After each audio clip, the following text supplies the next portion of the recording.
Hello friends, welcome to Jeevanya's kitchen. Friends, இன்றைக்கி நம்ம ரொம்ப டேஸ்டியான முறையில் ஆந்திரா ஸ்பெஷல் தேங்காய் எப்பம் எப்படி செய்கிறதுன்னு பார்க்க போகிறோம். இது செய்கிறதுன்னு பார்த்தீங்கன்னா அதிரசம் செய்வோம் இல்லைங்களா, அதே மெத்தடு தாங்க. சாப்பிட்றதுக்கும் கிட்டத்தட்ட அதிரசம் சாப்பிட்ற அதே டேஸ்ட்டில் தான் இருக்கும். ஒரு டைம் இந்த தேங்காய் எப்பத்தை செஞ்சு கொடுத்து பாருங்கள். திரும்ப உங்களுக்கு எப்போ அதிரசம் சாப்பிட்ணுன்னு தோணுச்சினாலும் இந்த மெத்தடு தான் யூஸ் பண்ணுவீங்க. அவ்வளோ டேஸ்ட்டாக இருக்குங்க.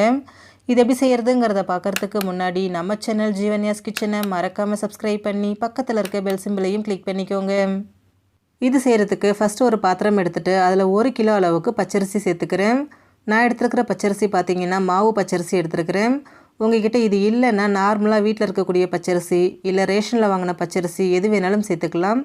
ஆனால் கண்டிப்பாக பச்சரிசி தாங்க சேர்க்கணும். இப்போ இதில் தேவையான அளவு தண்ணி சேர்த்துருங்க.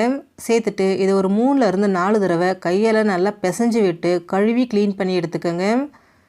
பாருங்கள், இந்த மாதிரி கையால் நல்லா பிசைஞ்சு விட்டு கழுவிக்கோங்க.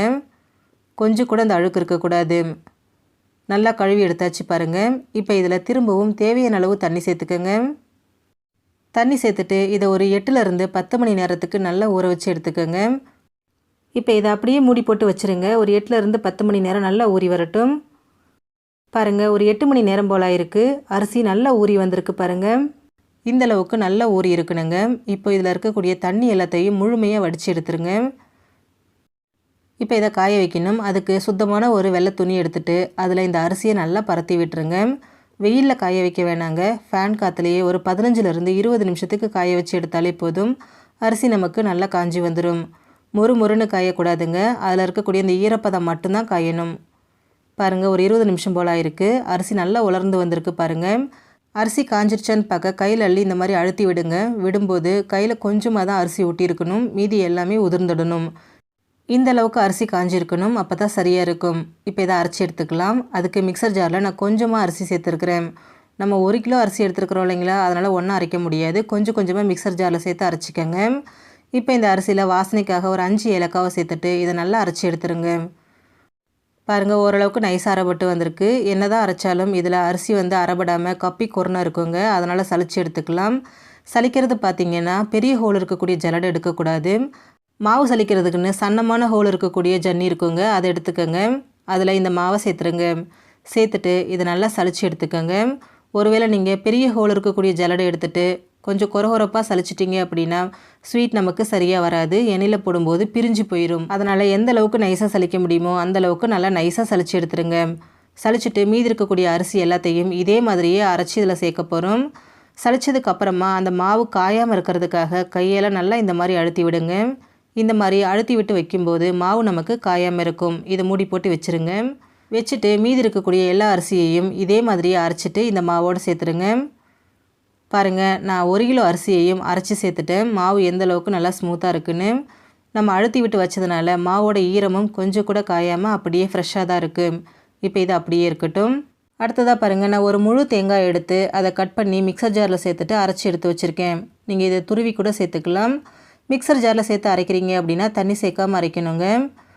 1 கிலோ அரிசிக்கு ஒரு முழு தேங்காய் சரியாக இருக்கும். இது கப்பளவுன்னு பார்த்தீங்கன்னா 1.5 கப் அளவுக்கு இருக்குது. இப்போ வெள்ளைப்பாகு காய்ச்சறதுக்கு ஸ்டவ்வில் அடிக்கனமான ஒரு பாத்திரம் வச்சுட்டு அதில் 3/4 கிலோ அளவுக்கு வெள்ளத்தை நொறுக்கிட்டு சேர்த்துக்கோங்க. நான் குக்கர் வச்சுருக்கேன். பாத்திரம் கொஞ்சம் பெருசாக எடுத்துக்கோங்க, அப்போ தான் சரியாக இருக்கும். நீங்கள் எடுக்கக்கூடிய வெள்ளத்தில் அழுக்கு தூசு இருந்துச்சுன்னா ஃபஸ்ட்டு வெள்ளத்தை கரைச்சிட்டு அதுக்கப்புறமா வடிகட்டி யூஸ் பண்ணுங்கள். நான் எடுத்துருக்கிறது சரியாக இருக்கிறதுனால அப்படியே வச்சுருக்கேன். இப்போ இதில் ஒரு 1/2 கப் அளவுக்கு மட்டும் தண்ணி சேர்த்துக்கோங்க. ரொம்ப அதிகமாக தண்ணி சேர்த்துடக்கூடாது. சேர்த்துட்டு ஃபஸ்ட்டு வெள்ளத்தை நல்லா கரைச்சி எடுத்துருங்க. பாருங்கள், வெல்லம் முழுமையாக கரைஞ்சி வந்திருக்கு, கொஞ்சம் கூட இல்லை. இப்போ நல்லா திக்காக பாகு காய்ச்சிக்கலாம். நார்மலாக நம்ம ஸ்வீட் செய்யும்போது ஒரு கம்பி பதத்துக்கு எடுப்போம். ஆனால் அதிரசத்துக்கு உருட்டு பக்குவம்னு சொல்லுவாங்க. அதாவது ஒரு கம்பி பதத்தை விட கொஞ்சம் திக்காகணும். அது வரைக்கும் இதை காய்ச்சிக்கலாம். பாருங்கள், பாகு நல்லா திக்காகி வந்திருக்கு. நிறமும் மாறி வந்திருக்கு பாருங்கள். இந்த அளவுக்கு வந்ததுக்கப்புறமா நம்ம பாகு பதம் செக் பண்ணுறதுக்கு ஒரு கிண்ணத்தில் தண்ணி எடுத்துக்கோங்க. எடுத்துகிட்டு அதில் கொஞ்சமாக பாகு விட்டுருங்க. பாகை விட்டுட்டு விரலால் இந்த மாதிரி ஒன்று சேர்த்து எடுத்தீங்க அப்படின்னா நல்லா உருட்டை வரணும். பாருங்கள், கையில் ஒட்டாமல் நல்லா உருட்டை வருது. நல்லா சாஃப்டாக இருக்குது பாருங்கள். ரொம்ப கல் மாதிரியும் இருக்கக்கூடாது, உருட்டை வராமலும் இருக்கக்கூடாது. நல்லா சாஃப்டாக பால் மாதிரி உருட்டை வரணும். இதுதான் சரியான பக்குவம். இப்போ ஸ்டவ் ஆஃப் பண்ணிவிடுங்க. ஆஃப் பண்ணிவிட்டு நம்ம எடுத்து வச்சுருக்கக்கூடிய தேங்காய் துருவலை இதில் சேர்த்துருங்க. சேர்த்துட்டு இதை உடனே கைவிடாமல் நல்லா கலந்து விடுங்க. பாகு அடுப்பில் இருந்து எடுத்த உடனே நம்ம 1 பை 1 எல்லாத்தையும் சேர்த்து மிக்ஸ் பண்ணிக்கணுங்க. ரொம்ப நேரம் வச்சிட்டோம் அப்படின்னா பாகு வந்து முறிஞ்சு போகிறதுக்கு வாய்ப்பு இருக்குது. இப்போ இதில் நம்ம ஏற்கனவே அரைச்சி வச்சுருக்கிறோம் இல்லைங்களா அரிசி மாவு, அதை கொஞ்சம் கொஞ்சமாக சேர்த்துக்கோங்க. ஃபஸ்ட்டு பாதி மாவை சேர்த்துக்கோங்க. சேர்த்துட்டு இதை கரண்டி வச்சு நல்லா மிக்ஸ் பண்ணி விடுங்க. ஒரேடியாக எல்லா மாவையும் சேர்க்க வேண்டாம், கொஞ்சம் கொஞ்சமாக சேர்த்து கலக்கும்போது தான் நமக்கு கலக்க ஈஸியாக இருக்கும். பாருங்கள், மிக்ஸ் பண்ணியாச்சு. இப்போ மீதி இருக்கக்கூடிய எல்லா மாவையும் சேர்த்துருங்க. சேர்த்துட்டு இதை திரும்பவும் கைவிடாமல் நல்லா மிக்ஸ் பண்ணிக்கிட்டே இருங்க. நம்ம சேர்த்துருக்கக்கூடிய மாவு எல்லாம் அந்த வெள்ளைப்பாகோட சூட்லேயே நல்லா வெந்து திக்காகி வரும். அது வரைக்கும் இதை நல்லா மிக்ஸ் பண்ணிக்கோங்க. பாருங்கள், கொஞ்சம் கூட கட்டிகள் இல்லாமல் நல்லா திக்காக வந்திருக்கு. இந்த அளவுக்கு மாவு நல்லா ஒன்று சேர்ந்து வரணுங்க. இப்போ இது கூட ஒரு 2 பிஞ்ச் அளவுக்கு உப்பு சேர்த்துக்கோங்க. ஸ்வீட்டில் உப்பு சேர்த்து செய்யும்போது நல்லா டேஸ்ட்டாக இருக்கும். சேர்த்துட்டு திரும்பவும் ஒரு 2 நிமிஷத்துக்கு இதை நல்லா மிக்ஸ் பண்ணுங்கள். அவ்வளோதான், பாருங்கள், மாவு நல்லா திக்காக வந்துருச்சு. பொதுவாக அதிரசம் செய்ய மாவு ரெடி பண்ணி ஒரு 2 நாளைக்கு ஊற வச்சு அதுக்கப்புறமா செய்வோம். ஆனால் இந்த மாவை நம்ம 2 நாளைக்கெல்லாம் வைக்க வேண்டாங்க. ரெடி பண்ணி ஒரு 10 நிமிஷம் வச்சுட்டு உடனே நம்ம அதிரசம் செய்ய ஆரம்பிச்சிடலாம். இப்போ இதை மூடி போட்டு வச்சுருங்க. முழுசாக மூடக்கூடாது. முழுசாக மூடிட்டிங்கன்னா வேர்த்து தண்ணி ஒழுகும். அதனால் இந்த மாதிரி கேப்பை விட்டு மூடி வைங்க. பாருங்கள், ஒரு 10 நிமிஷம் போல் ஆயிருக்கு. மாவு வந்துட்டு கொஞ்சம் வெதுவெதுப்பான சூட்டில் தான் இருக்குது. இப்போ கையில் கொஞ்சமாக நெய் இல்லைன்னா எண்ணெய் தடவிக்கங்க. தடவிட்டு இதிலேருந்து கொஞ்சமாக மாவு எடுத்துக்கோங்க. எடுத்துகிட்டு இதில் கொஞ்சம் கூட வெடிப்பு இல்லாமல் நல்லா இந்த மாதிரி கையில் வச்சு உருட்டிக்கங்க. மாவு பாருங்கள் எந்த அளவுக்கு சாஃப்டாக நல்லா திக்காக வந்திருக்குன்னு. இந்த அளவுக்கு நல்லா உருட்டி எடுத்துருங்க. இப்போ இதை நம்ம தட்டி எடுக்க போகிறோம். அதுக்கு நான் இன்றைக்கி பட்டர் ஷீட் எடுத்துருக்குறேங்க. எடுத்துகிட்டு அதில் கொஞ்சமாக நெய் இல்லைன்னா எண்ணெய் அப்ளை பண்ணிக்கோங்க.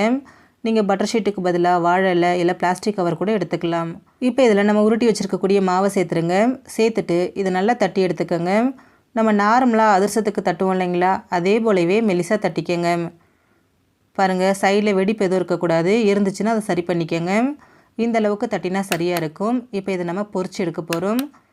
பாருங்கள் எவ்வளோ அழகாக வந்திருக்குன்னு. இப்போ இதை பொரிக்கிறதுக்கு ஸ்டவ்வில் கடாயை வச்சு எண்ணெய் வச்சுருக்கேன். எண்ணெய் சூடானதும் இதை அப்படியே எண்ணெயில் சேர்த்துருங்க. சேர்த்துட்டு உடனே கரண்டி வச்சு எடுக்கக்கூடாதுங்க. அது தானே மேலே எழும்பி வரும். மேலே எழும்பி வந்ததுக்கு அப்புறமா இதில் எண்ணெயை நல்லா தெளித்து விடுங்க. பாருங்கள், இந்த மாதிரி எண்ணெயை தெளித்து விடும்போது பூரி மாதிரி உப்பி வருது பாருங்கள். இப்போ இதை நம்ம இன்னொரு பக்கத்துக்கு திருப்பி போட்டுருவோம். திருப்பி போட்டுட்டு 2 பக்கமும் நல்லா செவக்கிற அளவுக்கு வேக விடுங்க. ஸ்டவ்வை மிதமான தீயிலே வச்சுட்டு வேக விடுங்க. அப்போ தான் உள்ளேயும் நல்லா வெந்து வரும். பாருங்கள், 2 பக்கமும் நல்லா வெந்து செவந்துருச்சு இல்லையா. இப்போ இதை எடுத்துடலாம். நார்மலாக அதிரசம் செய்யும்போது இதுக்கு மேலே இன்னொரு கரண்டி வச்சு அந்த எண்ணெய் எல்லாத்தையும் நம்ம அழுத்தி எடுத்துருவோம். ஆனால் இதுக்கு எடுக்கணுங்கிற அவசியம் இல்லைங்க, அப்படியே எடுத்து வச்சிடலாம். இப்போ இதே மாதிரியே உங்கள் கடையில் எவ்வளோ சேர்க்க முடியுதோ அவ்வளோ சேர்த்துக்கோங்க. நமக்கு கொஞ்சம் கூட பிரிஞ்சு போகாது. நல்லா அழகாக குண்டு குண்டாக எழும்பி வரும். பாருங்கள் எவ்வளோ பர்ஃபெக்டாக வருதுன்னு. இது 2 பக்கமும் நல்லா திருப்பி விட்டு வேக விடுங்க. இதே மாதிரி நம்ம சேனலில் சிகப்பரிசி அதிரசம், அரிசி அதிரசம், அரிசி மாவு வச்சு அதிரசம், கோதுமை மாவில் அதிரசம்னு நிறைய ரெசிபிஸ் அப்லோட் பண்ணியிருக்கிறேன் ஃப்ரெண்ட்ஸ். லிங்க் டிஸ்கிரிப்ஷன் பாக்ஸில் கொடுக்குறேன். தேவைப்படும் போது மறக்காமல் செக் பண்ணி பாருங்கள். ஒருவேளை உங்களுக்கு எண்ணெய் இருக்கிற மாதிரி ஃபீல் ஆச்சு அப்படின்னா ஒரு கரண்டி வச்சு ஒரே ஒரு டைம் மட்டும் லைட்டாக ப்ரெஸ் பண்ணுங்கள். ரொம்ப அழுத்தாமல் லைட்டாக ப்ரெஸ் பண்ணிவிட்டு இதை எண்ணெயிலேருந்து எடுத்துருங்க. அவ்வளோதான் ஃப்ரெண்ட்ஸ், ரொம்ப சிம்பிளான முறையில் ஆந்திரா ஸ்பெஷல் தேங்காய் அப்பம் ரெடி ஆகிடுச்சு. ஃப்ரெண்ட்ஸ், நீங்களும் இதே மாதிரி செஞ்சு கொடுங்க, எல்லாருமே விரும்பி சாப்பிடுவாங்க. ஃப்ரெண்ட்ஸ், இந்த வீடியோ உங்களுக்கு பிடிச்சிருந்தா லைக் பண்ணுங்கள், ஷேர் பண்ணுங்கள், கமெண்ட் பண்ணுங்கள். ஜீவன்யாஸ் கிச்சனை சப்ஸ்கிரைப் பண்ணி பக்கத்தில் இருக்க பெல் சிம்பிளையும் கிளிக் பண்ணிக்கோங்க. அப்போ தான் நான் போடுற வீடியோஸோட நோட்டிஃபிகேஷன்ஸ் உடனுக்குடனே உங்களுக்கு வரும். தேங்க்யூ.